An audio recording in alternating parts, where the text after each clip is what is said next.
Қазақстан Республикасы деңгейінде төтенше жағдайдың енуіне байланысты, облыс деңгейінде карантиндік жағдайдың енуіне байланысты қан тапсырушы келуші донорлардың саны және қанның қоры 2 есеге дейін төмендеп кетті.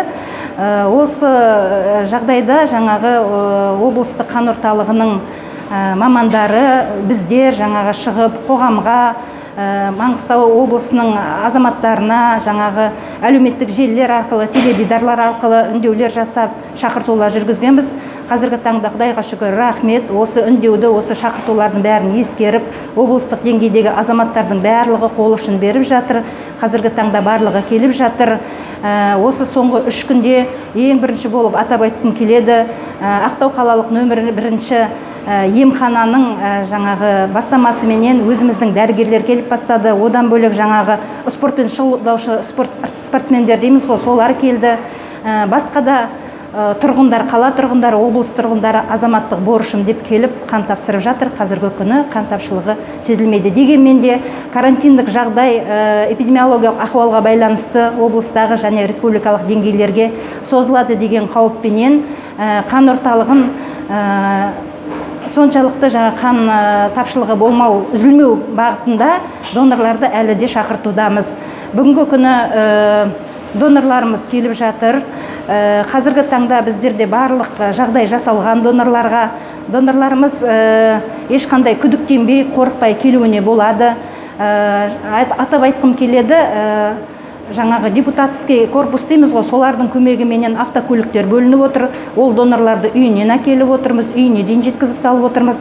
Қан орталығы тарапынан келген донорларға анықтамалар беріліп жатыр.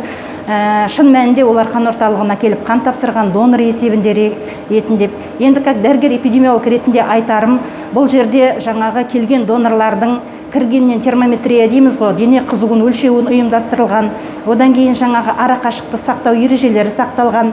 1,5 метр қашықтықта бір-бірінен орналастыру ережелері ұйымдастырылған. Одан кейін жаңағы медициналық тілмен санитайзер дейміз ғой, қолды жуып тазалайтын, дезинфекциялау үшін арналған қолданыс құралдарымен жабдықталған.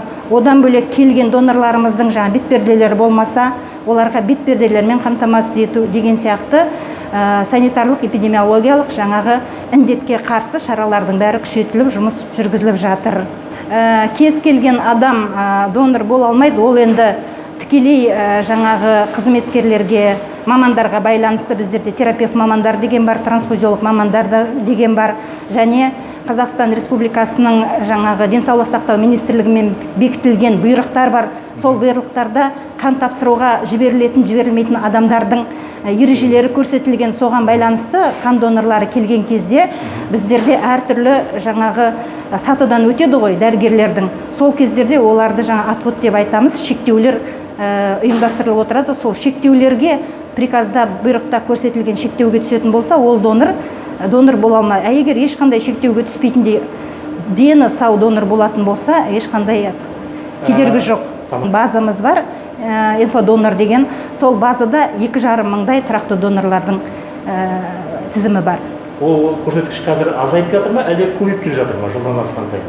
Ол көрсеткіш жылына көбеюде, азайып келе жатырған жоқ. Бірақ қазіргі таңда осы келушілердің, тұрақты донорлардың ішінен де азайып кеткені, қазіргі таңдағы ахуалға, жағдайға байланысты әрбір азамат өзінің денсаулығына жауап бергісі келеді. Сондықтан да кішкене іркілулер бар.